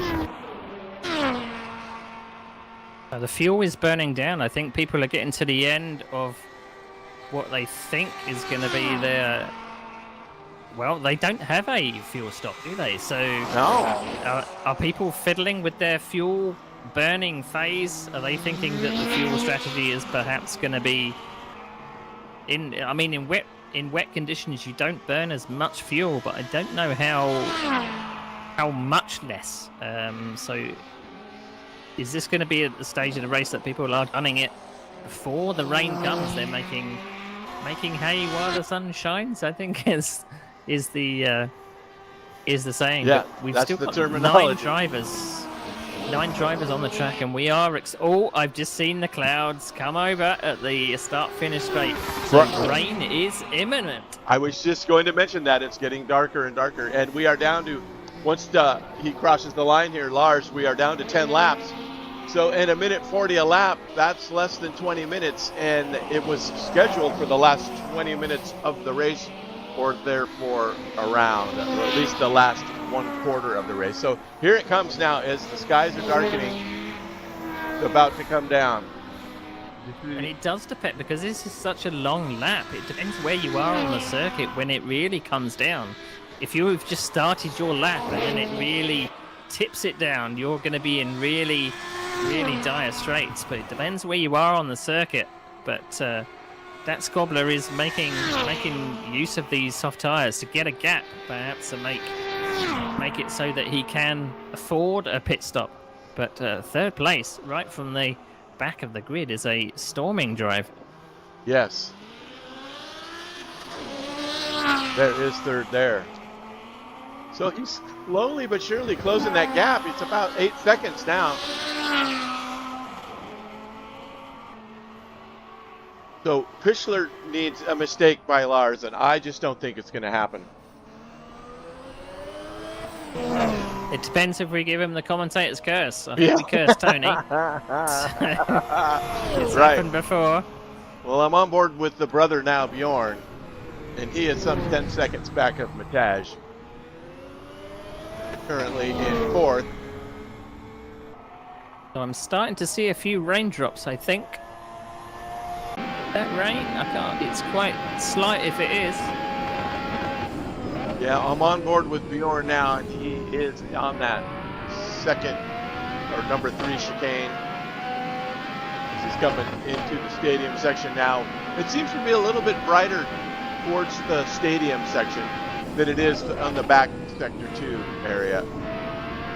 Yeah, the trees covering the straights can block the sun quite a lot, and as soon as you get into the stadium section, suddenly the sun is it comes out. It seems like it's much brighter. So, but we'll have to see where the rain is going to fall and where the driver's going to be. Lots of blue sky here. We are with the leader now, Lars, as he is in sector 2. And lots of blue sky still, so I don't know how these weathermen, the weather forecasters, it's quite an easy job to have. I think you only got to be right 50% of the time and you still keep your job. So there's the gray stuff right there. You can see as he's heading now down into sector 3, just about there. The last little chicane of sector 2. So the gray seems to be hovering there. Not so much in sector 2, but more in sector 3. But then, like you said, the stadium, it kind of lightens up. 9 laps. Another thing as well is that obviously the track temperature, if the track temperature stays at around the 45 degrees, the rain can fall, but it will evaporate quite quickly. Right. So it means that the track might not get as wet as we think. The rain could probably fall, but whether these drivers will be affected as much, we're down to the 139s, 140s, which is where they were in qualifying.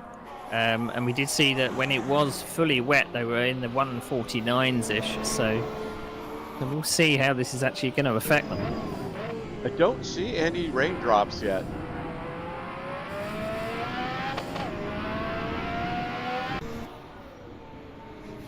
Very interesting.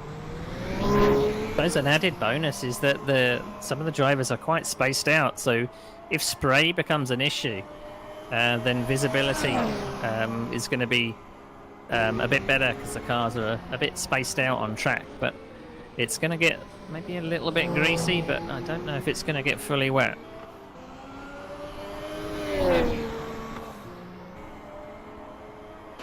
Second and third are closing up, it looks like. Here we go. Raindrops are coming down. So if you see, I am with Mataj now, currently in third, and he is in the middle of sector 2, and I did see some raindrops. Now once he gets out of that sector 2, right past the first chicane, the drops subside a little bit. So it depends, like you said, on where you are on track. But I believe one more lap, or maybe 2, and we should have rain everywhere. Yeah, so the leader is actually coming into the stadium section. though, if it does tip it down on the next lap, then he's got a heck of a job to get back to the pits. But it's staying dry. It is only 5% rain. It is now full cloud cover. We're now getting the mist rolling in as well. You can see we're now with Lorenz Van Rogen. He is in that sector I was talking about, and you can see there's drops on his car already, and it appears to just be raining at the number 1 chicane. And let's see, Lars is heading into there now, so you can see the drops now as he gets through the back marker. Wow.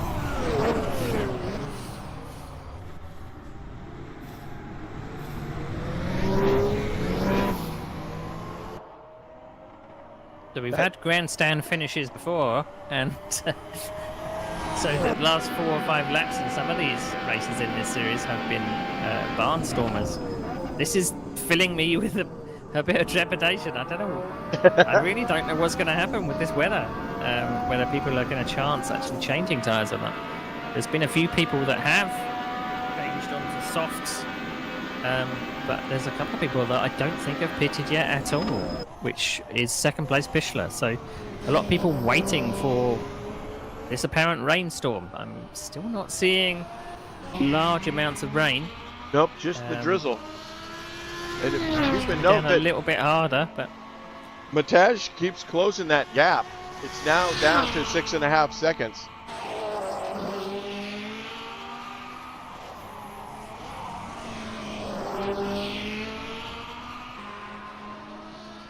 And this very sunny part of the track here, as you can see. And then some sun with some solid rain there now. Heading into the stadium section, we've got a little bit of blue sky with rain coming down. yeah, track temperature is dropping, but only slightly. I think it would have to drop at least 5 degrees before it would get a little bit difficult. But these guys have got to put the rain completely out of their mind, forget that it's actually falling, and just concentrate on putting in those lap times. If that is psychologically possible. Yes. Van Rongen is the first one to decide to go to wet tires. Very good. So I see that now. He's on the threaded tire. So let's see what happened. I mean, he was back in 6th or the 5th or 6th. He might as well take a punt. But rain tires, if you put them on too early, you're just going to be burning them up. So he's got 6 laps to find out if he's going to be running out of rubber, or was this an inspired decision? And Ed Jones would be the beneficiary if Lorenz does have issues in being in 7th just behind him. I think he's only some 13 seconds back, so that stop closed the gap that he did have for Jones to possibly get up into that 6th position. Meanwhile, the rain is creeping in. Oh, who's that tonight? Summers having an issue. Summers, he's back on track, but he's having issues. So perhaps the first sign of some slipperiness there is Ben is having issues at the first chicane. But I don't see any spray yet, but the rain is definitely coming down now. Here is your second place car, Philip Pichler. Let's get a look on board with him. Not a lot of rain hitting him in the face, but you can definitely see the drops. So last lap time of Van Rongen was 2:01.9, which I think is including his pit stop. So we'll have to see next lap to see what kind of times he's putting in on those wets. Meanwhile, the leader is in traffic and in the rain. You can see that 6 got around the 6th place car of Lorenz, and now he was closing in on Gilles De Silva in 8th place.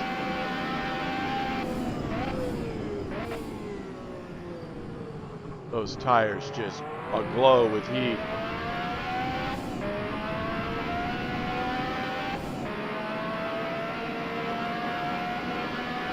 So I was just looking at Van Rongen trying to get out of some of those chicanes. It does look like he's struggling with traction, but he is coming up to what is one of the final chicanes on the circuit before he heads to the stadium section. But we'll have to see. His best lap times are 1:45, so he is lacking a little bit of race pace. So we'll have to see if he can nurse these wet tires to the end. But Is it inspired or is it too early? It just does not seem like the track is holding the water yet. I mean, we've got 5 laps to go. No spray yet, but this could really be a photo finish with the rain.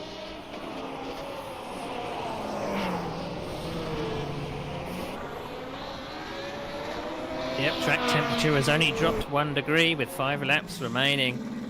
It may, as I think that's 9th place. Is that Ben Summers having another same offer spot. Shane? He's really having Same trouble, spot. yes, with that number 1, that first chicane there. That was where he spun last lap, and he spun again this lap. Mike luckily gets through the remaining MRG driver. Be a good finish for him today if he can just hang on where he is.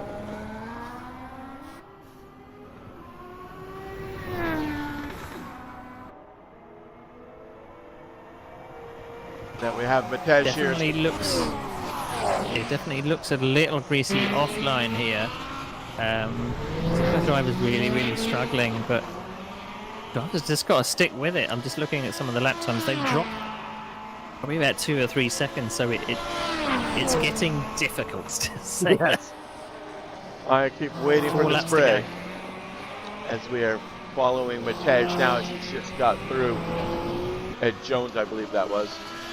Oh, the 8th place car of Gilles de Silva. Let's see who we got around. So lap traffic-wise, it looks like this lap anyway is going to be clear sailing for most of the leaders. 3rd place Matej is definitely closing the gap. It's down to just under 4 seconds now to Philip Pichler, hanging on to that 2nd spot on those tires that have 40 laps on them. Like you said, he's going all the way, so trying to keep an eye on Pichler here. One point of order as well. The Pichler is in the running for the championship, but behind him in 3rd place is his teammate. So does his teammate really want to pass him and take away points in the championship for Pichler? We will see as we are down to 3 laps remaining. And still no spray. You see the tire deflection there on that, from the pressure on that outside tire on Pichler there.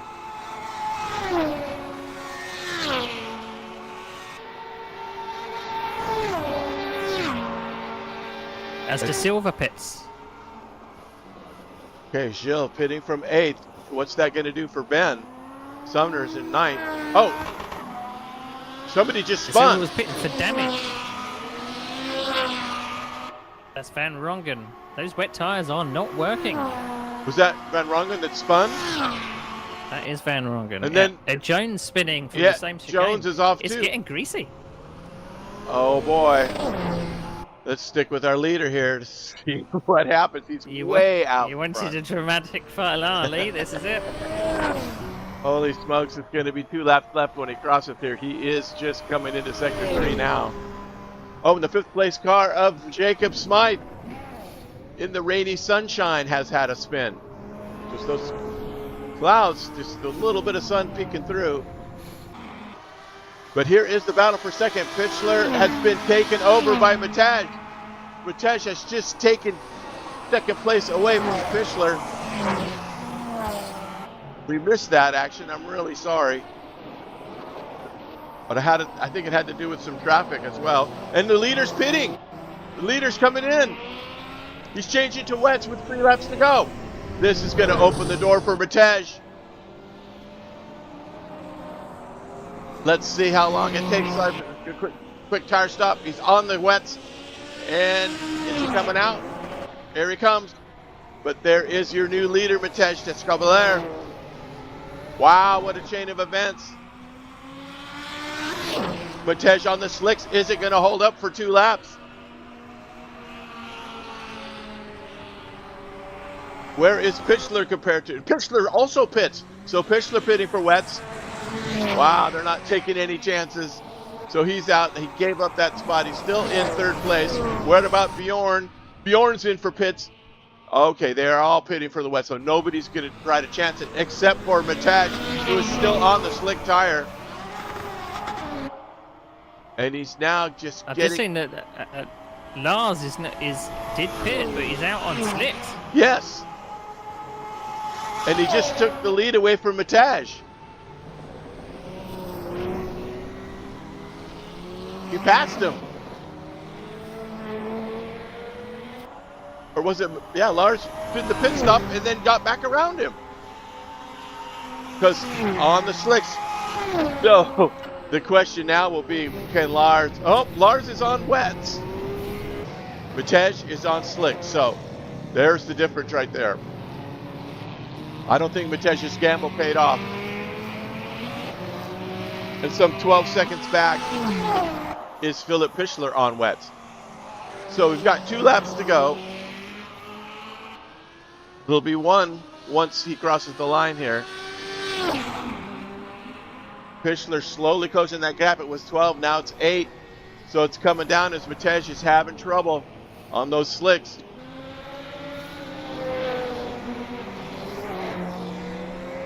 So Lars' decision to come in and then somehow look at the gap he's put on Matej, who stayed out.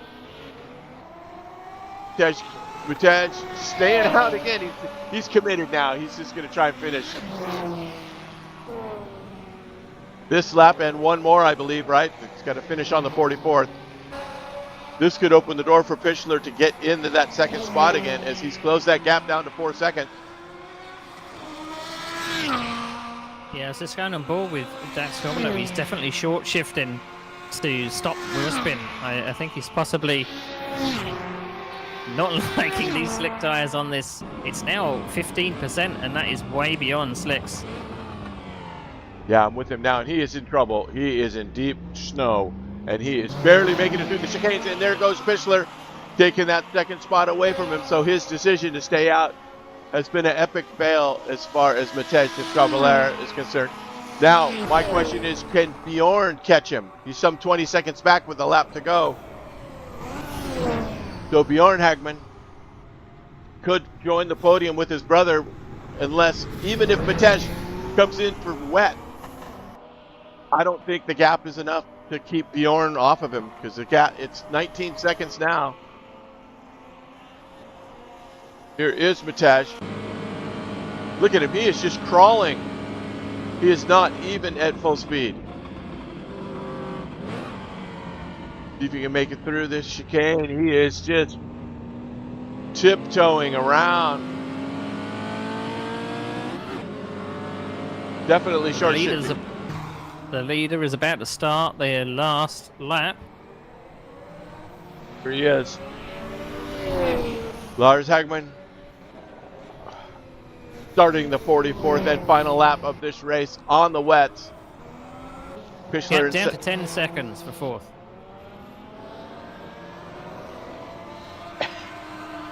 It's not over for the podium. No. I think Bjorn is going to get him. He's definitely not stopping. He's staying out. He's chosen his medicine, and now he's going to have to take it. Wow, Matej, what a gamble. Here is Bjorn. You can see the spray ahead. That is the podium.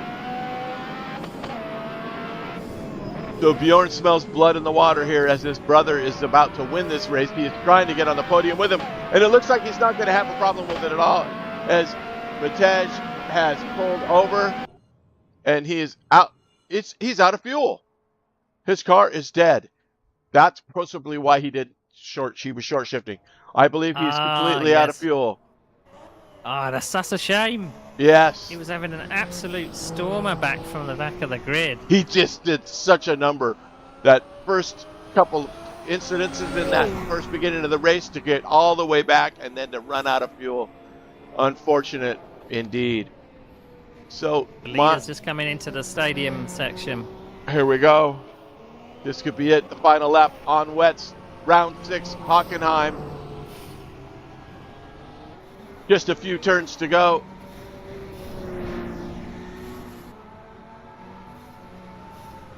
Is Matej going to hang on to fourth because the race is over?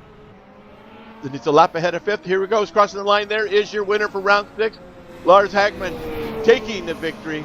What a brilliant race. Great strategy. the early stop. And here comes Pichler with a gallant effort for this championship, putting him in second. Now, is that going to put him in second for the championship? I believe it Just might. looking at the fourth and fifth, it looks like Matej is actually going to keep his fourth place because he was a lap ahead. Yes. Or fifth. Yes, I believe that's how it's going to go down. As the race is over, as we follow Bjorn Hegman, brother of Lars, both on the podium. Great race today by both of these guys.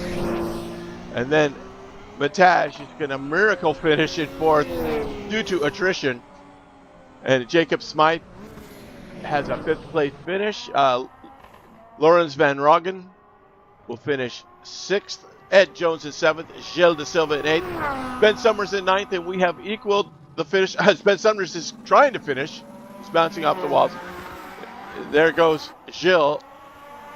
He's going to get eighth. Yes, so he was already ahead in eighth.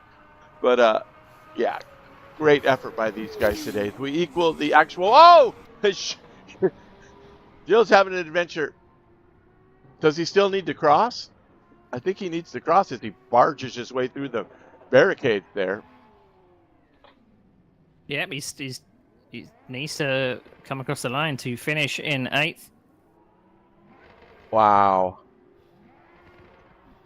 Because I hear He is a somebody lap else, ahead of ninth, so and Ben is having trouble. I hear somebody revving it up. yeah, Ben Summers was actually out on slicks. He didn't pit, Wow. so no wonder. There is Gilles finishing eighth. Great race, Gilles. Very nicely done. So there it is. Wow. Can you believe it? The Bjorn brothers on the podium with Pichler right in the middle. Kind of how the whole season went there. Costas out. Yeah. Smythe. Good run by Smythe coming into the pits now. So the MRG, good scoring for MRG. Very nicely done as the drivers finish their way up. Wow. What a race, Woody. That was something else. Yeah, we knew that it was going to be a grandstand finish with the wet weather coming in, and it certainly didn't disappoint. No. I'm just totaling up the points now, and I can give you the points when you're ready.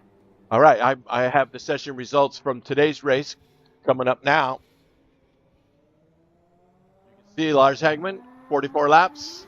Philip Pichler, 44, and Bjorn Hagman, 44. Matej did not finish, but he did get fourth place, and Jacob Smythe 1 lap back in fifth. Lorenz in 42 laps, another lap down in sixth. Ed Jones, 42 laps in seventh. And then at 41 laps, we have Gilles in eighth. Ben Sumners with 40 laps in ninth. And Costas Cantazora in 10th with the DNF. Yeah, so, okay, what do we got for our finishing? So it looks like Lars, with winning that race, he did everything he needed to do, even though it got dramatic near the end. He wins the championship provisionally coming out at the top with 199. He didn't quite break 200 points, but 199. Philip Pichler does steal second at the last gasp, so that unfortunately that accident for Kanzurus really dropped him down. But only dropped him down one place. He finishes third in the championship with 171. Bjorn Hagman jumped John van der Geest back up to fourth place with 150. John van der Geest, unfortunately, with the early retirement, dropped down to fifth place in the championship with 147. Then we have Ed Jones, Ben Summers, Mate Daxtobler, and Jacob Smythe with Randy Merrick rounding out the top 10. Very, very good. All right, what a series this was. Craziness. Really enjoyed it too. Really good stuff. Great racing, great mod. Let's not forget what we have in store for us coming up. So, as I'm waiting for my page to load here, keep in mind that round one of the GT Revival, which will be the Series 4, we've only got a handful of drivers at this point, so we're hoping in the next 2 weeks the grid will fill up. This is a multi-class race with a brilliant, brilliant mod of the older Revival WSC 70s series. Now, we will be at Riverside Raceway for the first time. And Riverside Raceway is, I grew up in Riverside, California. The track was about, as the crow flies, less than 15 miles from my backyard, and it was pure desert. And I could hear them every weekend. I could hear the cars out there. And my dad used to take me to the races out there. I watched Dan Gurney, AJ Foyt, all those guys race out there. It was just epic fun, really good stuff. So I hope we can fill that series up to bring it to you for the last event here of the 2025 World Series. So with that, Woody, you have any last things to say? I'm out of breath. This series has been quick. It's gone like lightning. We've had races every 2 weeks, and these drivers have put on an absolute show. I mean, there has been drivers that have been near the top or around the top for most of it, but some drivers have just made consistency. I mean, Philip Pichler finished second in the championship just by being consistent. Didn't even win a race this season, so it pays to kind of stay where you are. And we did, as you say, we equaled the best retirements for 1984. So we rounded out emulating the real thing. Yep, we are right on par with all that. All right, so for that's it for Woody and Crow today. Coming to you live from Sim Racing Online, broadcasting around the world in 1440p. Let's hope to tune into the next one. And thanks for hanging out as long as you did. And we hope to see you soon. All right, everybody. Thanks again.